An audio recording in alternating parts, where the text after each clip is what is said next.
Shalom, selamat pagi, selamat bergabung dengan Menara Doa Pagi. Senang bertemu dengan Bapak Ibu.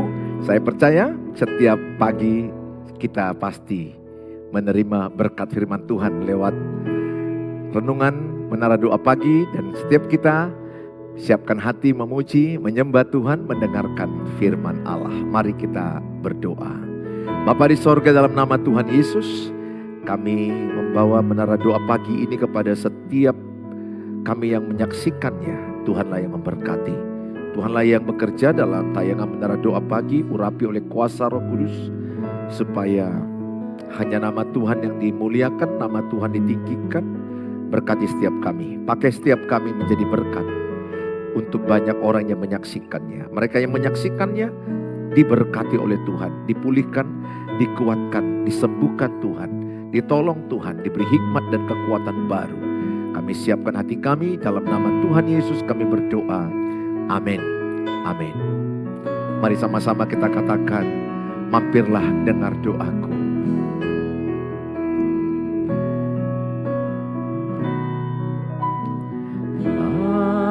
Mampirlah dengar doaku,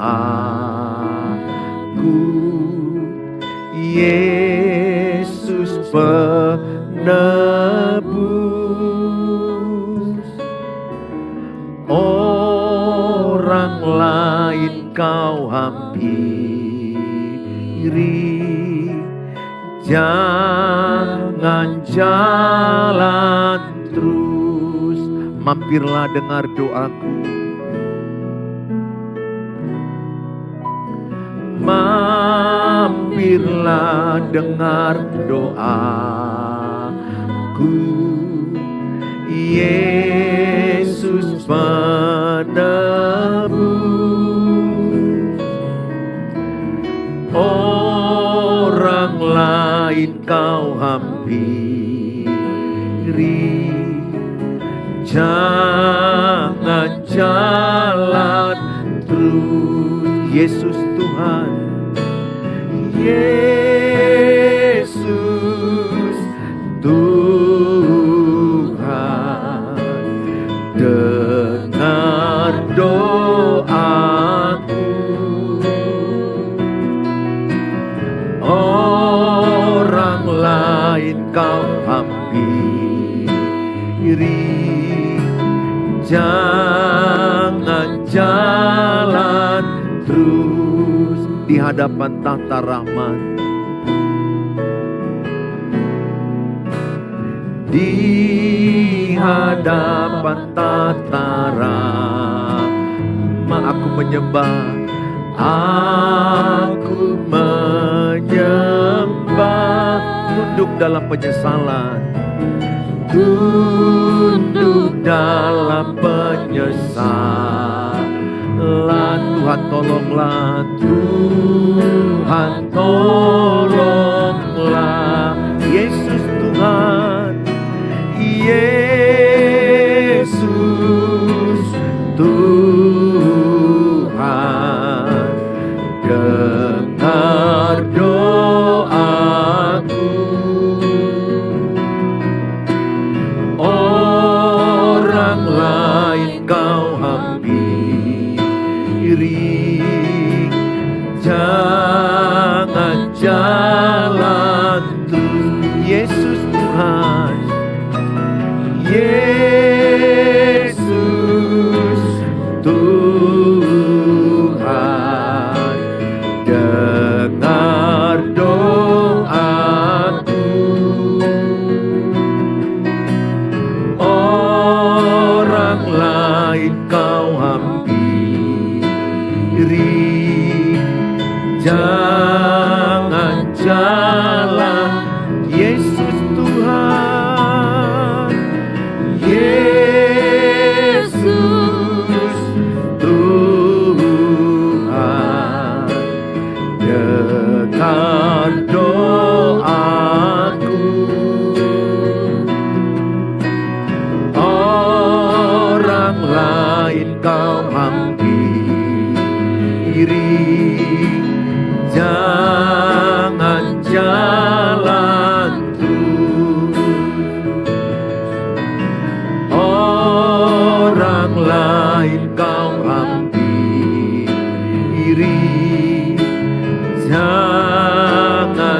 jalan terus. Orang lain kau hampiri, jangan jalan terus. Firman-Mu berkata, Kau beserta kami. Kami percaya setiap yang menyaksikan ini, Tuhan beserta kami. Katakan dalam kolom, Tuhan Yesus beserta keluarga kami. Buat dalam kolom. Firman-Mu berkata, Kau besertaku, maka kuat roh dan jiwaku. Tangan-Mu Tuhan selalu ku nantikan, di setiap langkahku percaya. Firman-Mu berkata, Kau besertaku, amin. Maka kuat roh dan jiwaku. Tangan-Mu Tuhan, tangan-Mu Tuhan selalu ku nantikan, di setiap langkahku percaya. Dengan sayap-Mu ku akan terbang tinggi, di tengah badai hidup ku tak menyerah. Kau kekuatan dan perlindungan bagiku, pertolonganku, pertolonganku. Di tempat maha tinggi ku mengangkat tanganku, aku berserah. Kau ku nantikan, Kau yang ku sembah, Yesusku, Rajaku.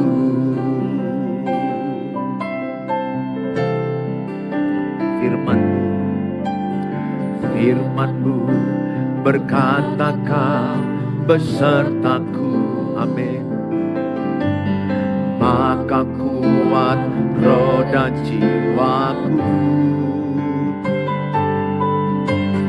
Tangan-Mu Tuhan selalu ku nantikan, di setiap langkahku percaya. Dengan sayap-Mu ku akan terbang tinggi, di tengah badai hidup ku tak menyerah. Kau kekuatan dan perlindungan bagiku, pertolonganku. Di tempat maha tinggi ku mengangkat tanganku, aku berserah. Kau ku nantikan, Kau yang ku sembah, Yesusku, Rajaku. Sayap-Mu ku akan terbang tinggi, di tengah badai hidup ku tak menyerah. Kau kekuatan dan perlindungan bagiku, pertolonganku. Di tempat maha tinggi ku mengangkat tanganku, aku berserah. Kau ku nantikan, Kau yang ku sembah, Yesusku. Sekali lagi, Rajaku, katakan dengan sayapmu, sayapmu, ku akan terbang tinggi di tengah badai hidup. Ku tak menyerah, Kau kekuatan dan perlindungan bagiku, pertolonganku di tempat maha tinggi. Ku mengangkat tanganku, aku berserah. Kau ku nantikan, Kau yang ku sembah, Yesusku, Rajaku. Kau ku nantikan, Kau yang ku sembah, Kau ku nantikan, Kau yang ku sembah, Kau ku nantikan, Kau yang ku sembah, Yesusku, Rajaku. Mari sembah Tuhan. Angkat doamu, angkat penyembahanmu, bawa penyembahanmu, bawa penyembahanmu. Terima kasih Tuhan, terima kasih. Haleluya. Kami bersyukur buat pagi hari ini, kami bersyukur buat segala kebaikan-Mu. Ada rencana-Mu di balik badai hidup kami, di balik persoalan kami, di balik tantangan kami. Ada rencana-Mu, ada kehendak-Mu. Kami terbang bagai Raja Wali, kami terbang tinggi mengatasi badai hidup kami.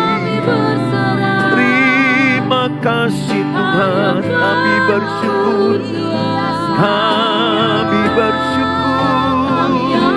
Segala pujian, segala hormat, segala kemuliaan hanyalah bagi-Mu. Terima kasih Yesus. Haleluya, haleluya. Kami percaya di balik badai hidup kami ada rencana Tuhan. Kami terbang tinggi mengatasi badai kehidupan kami, karena Tuhan Yesus beserta kami.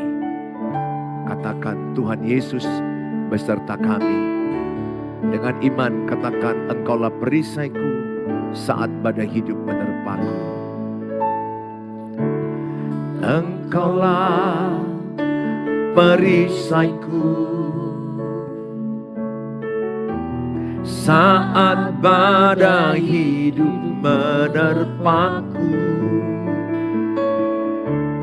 Firman-Mu di dalamku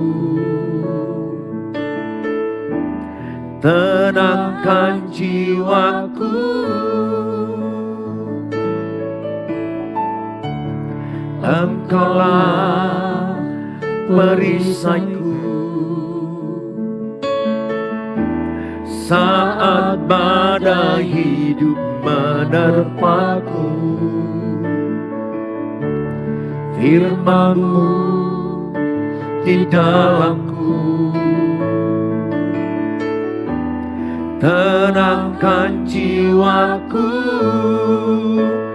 ku kan berdiri di tengah badai, dalam kekuatan yang kau berikan. Sampai kapanpun ku kan bertahan, karena Yesus selalu menopang hidupku.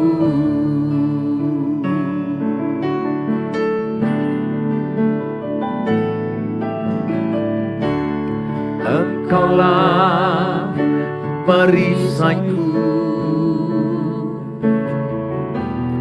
saat badai hidup menerpaku. Firman-Mu di dalamku, tenangkan jiwaku, ku kan berdiri di tengah badai, dalam kekuatan yang kau berikan. Sampai kapanpun ku kan bertahan, karena Yesus selalu menopang. Ku kan bertahan, ku kan bertahan dalam tekanan,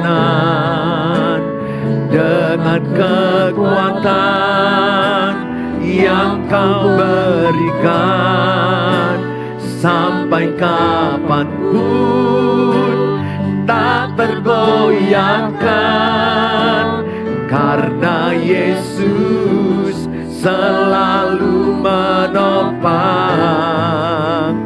hidupku.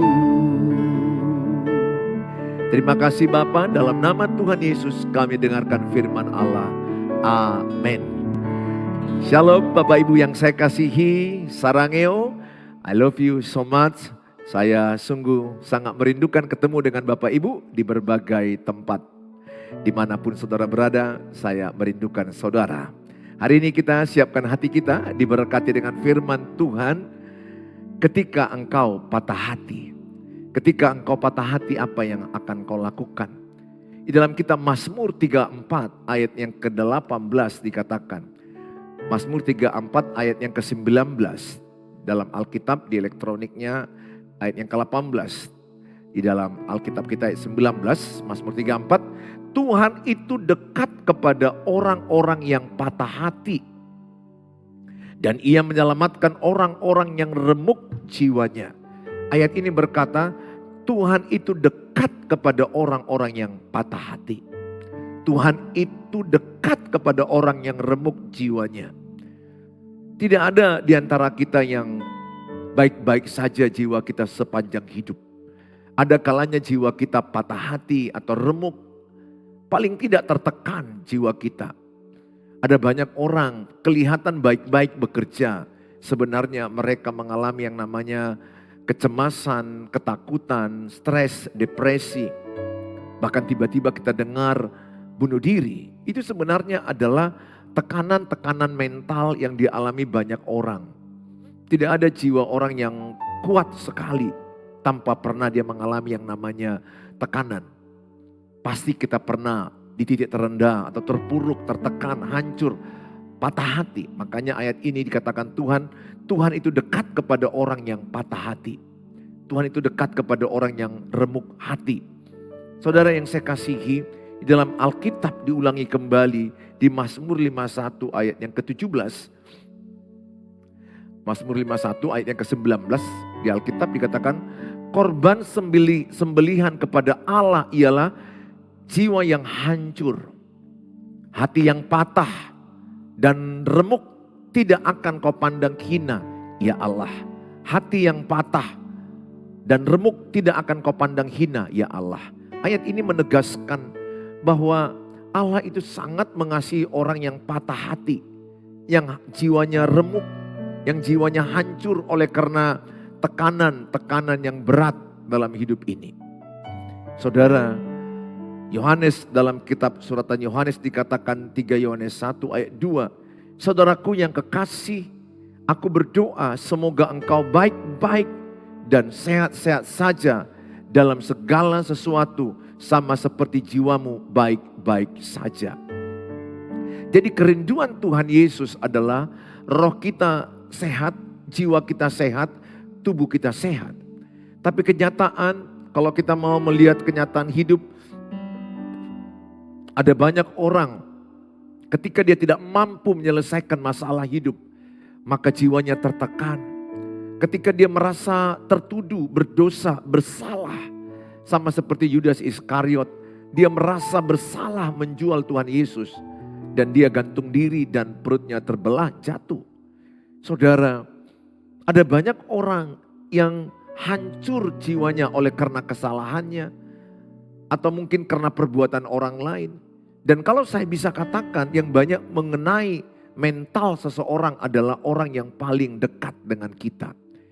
Makanya bertemanlah, bersirkellah dengan orang-orang yang memang mensupport jiwamu, yang membuat jiwamu sehat, yang merayakan kesehatan jiwamu. Hati-hati dengan orang-orang yang di sekelilingmu adalah orang-orang toksik yang ingin menyerang jiwamu tanpa mereka sadari, atau mereka sadari iblis bisa pakai orang di circlemu itu melemahkan engkau, menghancurkan engkau, dan menjatuhkan mentalmu. Sama dengan seorang wanita yang datang kepada Tuhan Yesus tersungkur, dia membawa minyak di pualam, membersihkan kaki Yesus, menyekanya dengan rambutnya. Tindakan yang begitu mulia dan baik sebenarnya, maksudnya bagaimana dia merasa dosanya diampuni dan dia mau mengaku dosa dan dia mau tersungkur kepada kaki Yesus. Tapi apa yang terjadi? Ada orang-orang Farisi yang menghakimi dia. Apakah Yesus tidak tahu bahwa yang datang ini pendosa? Ada banyak orang yang menghakimi dosa kita. Ada banyak orang yang menuduh dosa kita. Tapi Tuhan Yesus datang bukan menuduh dosa kita. Dia datang menghapuskan dosa-dosa kita. Saudara yang saya kasihi, ada banyak faktor yang membuat orang mengalami tekanan jiwa. Bisa karena tidak tercapainya harapannya, ekspektasi terlalu tinggi tetapi tidak tercapai, dengan kenyataan masih jauh. Ekspektasinya 9, faktanya mungkin hanya 4, sehingga 5 lagi adalah daerah stres dia. Dan dia mengalami yang namanya stres dan bisa depresi. Saudara, ada banyak orang mengalami yang namanya gangguan jiwa atau jiwanya yang tidak tenang, galau. Gampang kita melihat orang yang kena mental. Secara ekstrim, orang yang kena mental itu kalau kita lihat dia bawaannya menjadi pemurung, pendendam, orang yang menjadi pemarah, bentak-bentak, suara kuat-kuat, pukul meja, pukul pintu, banting benda, lempar benda, kata-kata kotor. Dan dia menyakiti orang-orang di sekitarnya. Dan dia juga gak fokus lagi kerja, gak menyadari potensi hidupnya. Sehingga dia terbawa arus dengan emosi yang tidak sehat. Apakah itu emosi? Emosi itu perasaan. Jadi perasaan kita kalau nangis itu wajar. Tapi kalau udah berlebihan itu kita kena mental. Kalau orang membawa perasaannya marah berlebihan itu sudah kena mental. Atau bisa dikatakan mental illness. Udah sakit mentalnya. Sebenarnya kalau kita lihat dari persoalan yang dihadapi seseorang, harusnya dia bisa menyampaikan baik-baik, menghadapinya baik-baik, memikirkan baik-baik, mendoakan baik-baik, maka solusinya baik-baik.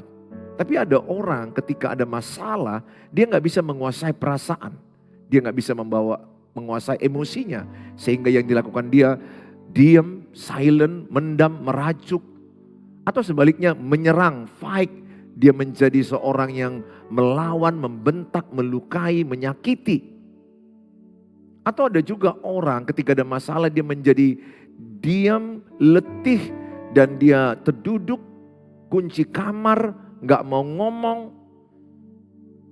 Dan dia sedang mengalami yang namanya mental illness, sakit mentalnya.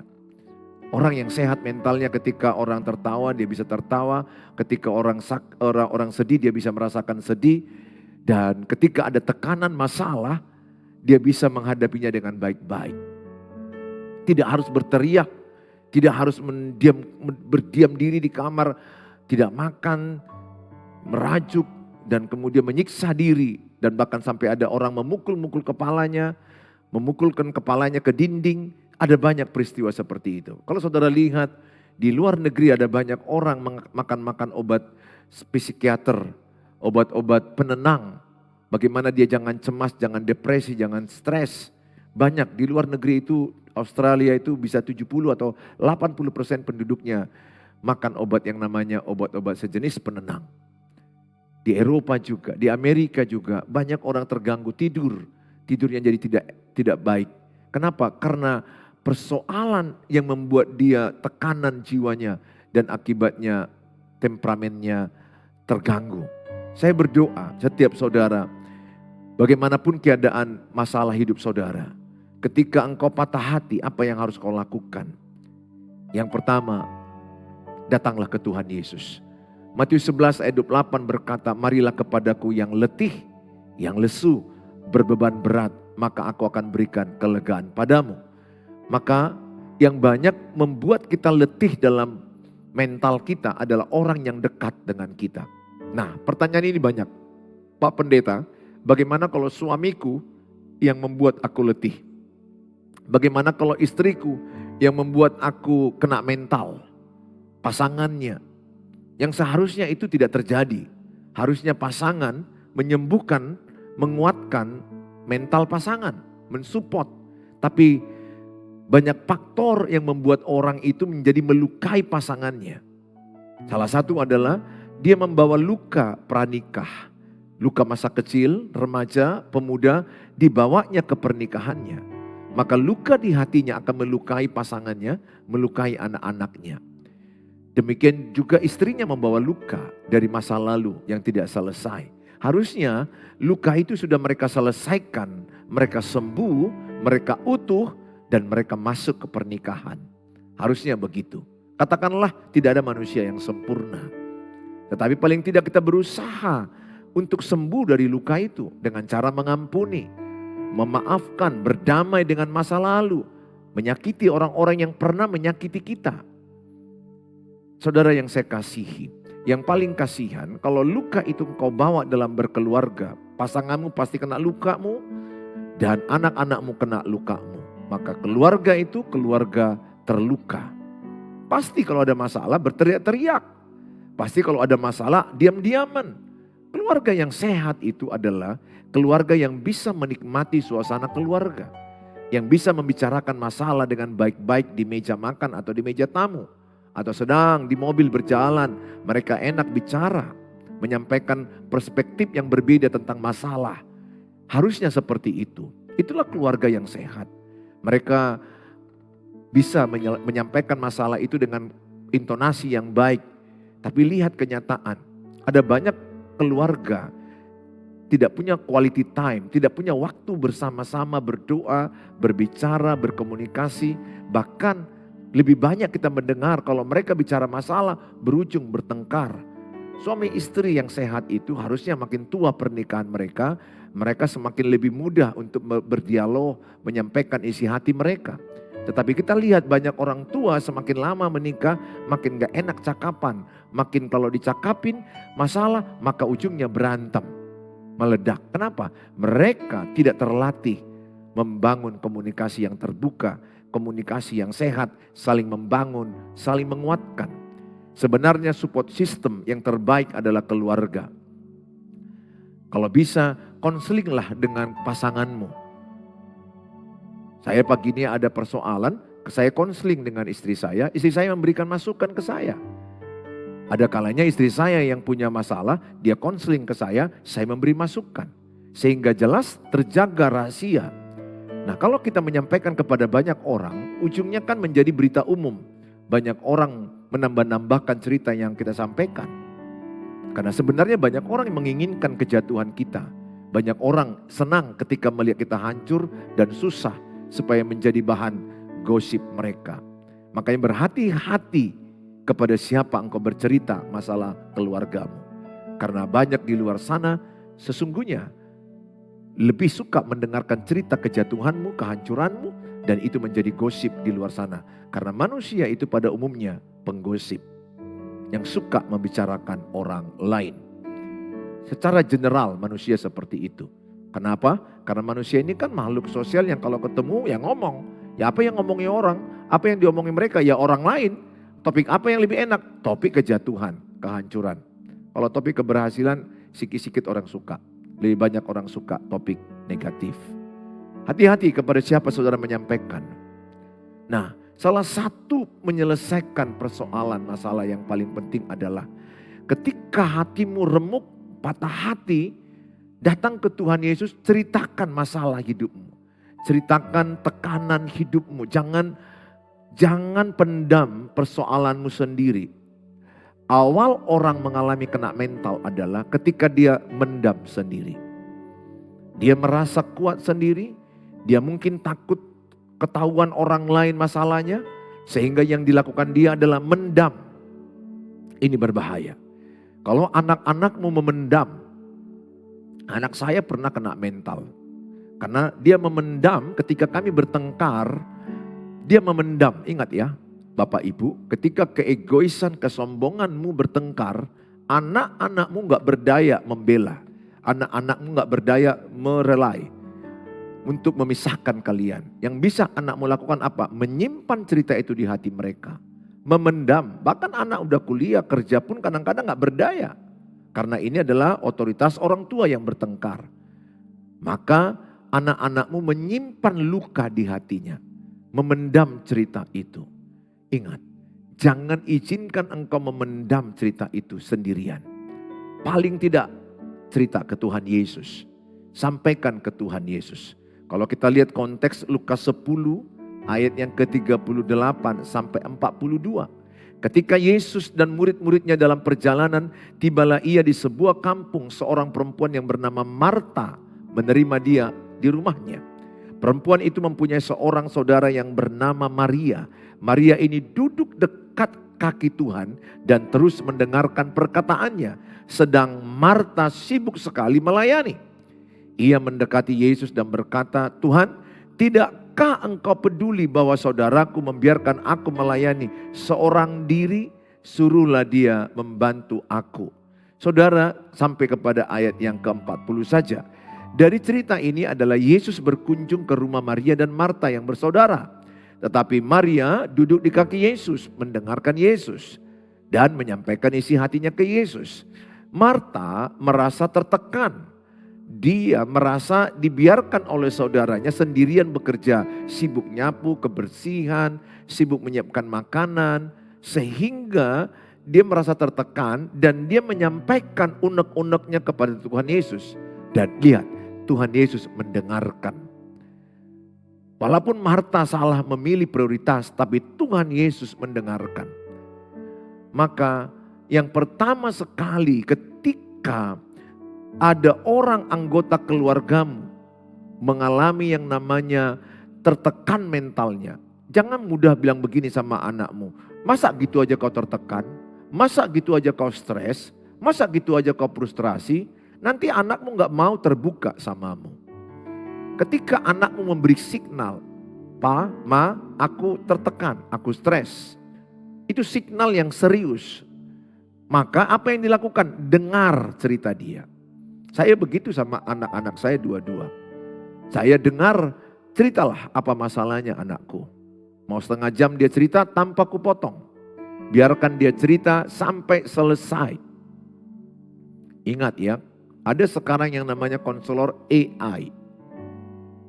AI ini adalah menjadi konselor yang masa modern ini, di mana dia bisa mendengar sampai sihab. Orang yang bicara baru dia menyampaikan pendapatnya. Padahal itu adalah robot atau internet yang berbicara. Saudara, saya mau katakan, kalau anakmu beri signal stres, depresi, banyak pikiran, tekanan mental, pesanku, berilah telinga mendengar mereka. Kalau istrimu stres, suami dengar curhatan istrimu. Kalau suami stres, istri dengarkan curhatan hati suamimu. Kalau orang tuamu stres, dengarkan. Mendengarkan itu adalah melayani. Mendengarkan itu melayani. Paling penting dalam komunikasi apa? Mendengar, bukan bicara.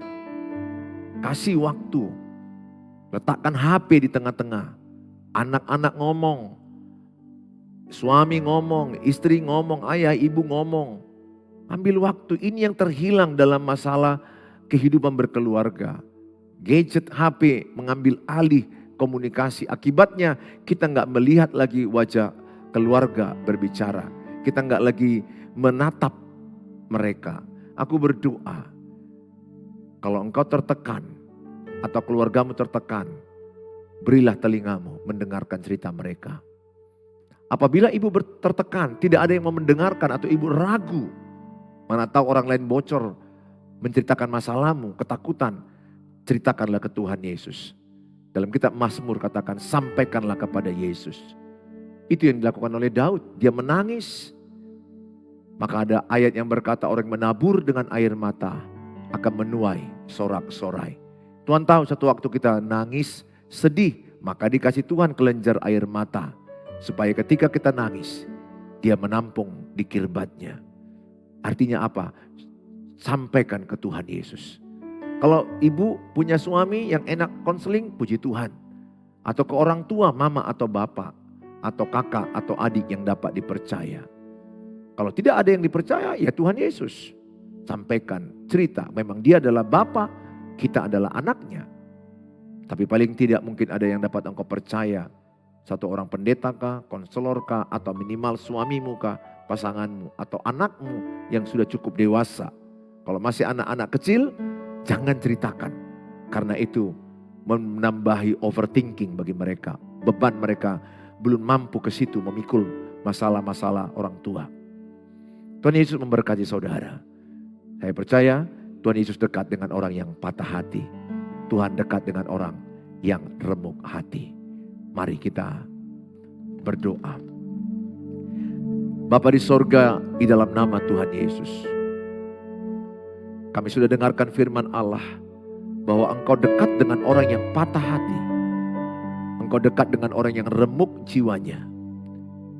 Ada banyak orang zaman ini mengalami patah hati, remuk jiwa karena persoalan pernikahan, keluarga, masalah pekerjaan, keuangan, hubungan persoalan dengan di kantor, situasi hidup yang sulit yang mereka alami.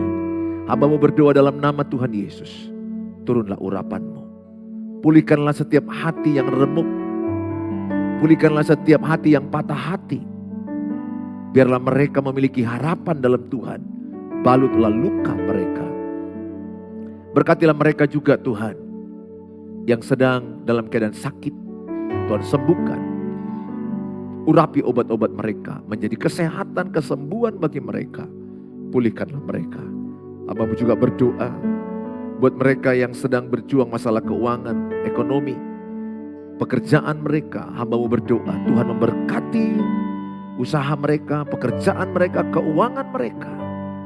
Dan hamba-Mu berdoa secara khusus, pulihkanlah hubungan suami istri, orang tua dan anak-anak, menjadi keluarga yang rukun dan damai.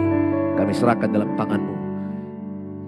Siapapun yang menyaksikan ini, mereka diberkati Tuhan, mereka yang sakit disembuhkan Tuhan, mereka yang patah hati dipulihkan Tuhan, diberikan Tuhan semangat yang baru. Dalam nama Tuhan Yesus kami berdoa, haleluya. Mari sama-sama kita mengucapkan doa yang diajarkan Tuhan Yesus. Bapa kami yang di surga, dikuduskanlah nama-Mu, datanglah kerajaan-Mu, jadilah kehendak-Mu di bumi seperti di surga. Berikanlah kami pada hari ini makanan kami yang secukupnya, dan ampunilah kami akan kesalahan kami, seperti kami juga mengampuni orang bersalah pada kami. Dan janganlah bawa kami ke dalam pencobaan, tapi lepaskanlah kami daripada yang jahat. Karena Engkau yang punya kerajaan dan kuasa dan kemuliaan sampai selama-lamanya. Amin. Bawalah berkat damai sejahtera dari Allah Bapa, cinta kasih sempurna Tuhan Yesus. Penyertaan, penghiburan, penguatan dari Allah Roh Kudus memberkati kita yang percaya. Sama-sama katakan amin, amin. Shalom Bapak Ibu, tulislah dalam kolom, Tuhan dekat dengan orang yang remuk jiwanya. Atau Tuhan dekat dengan orang yang patah hati. Tulis dalam kolom. Dan tulis dalam kolom lagi berikutnya, aku tidak akan pernah menyerah. Aku tidak akan pernah menyerah. Tuhan Yesus berkati saudara. Kalau saudara terberkati, silakan share link ini kepada banyak orang. Ketika saudara men-share link ini, saudara sudah terlibat penyebaran firman Allah. Tuhan berkati saudara. Sampai ketemu besok hari. Dalam nama Tuhan Yesus, kami selalu ada memberkati saudara. Shalom.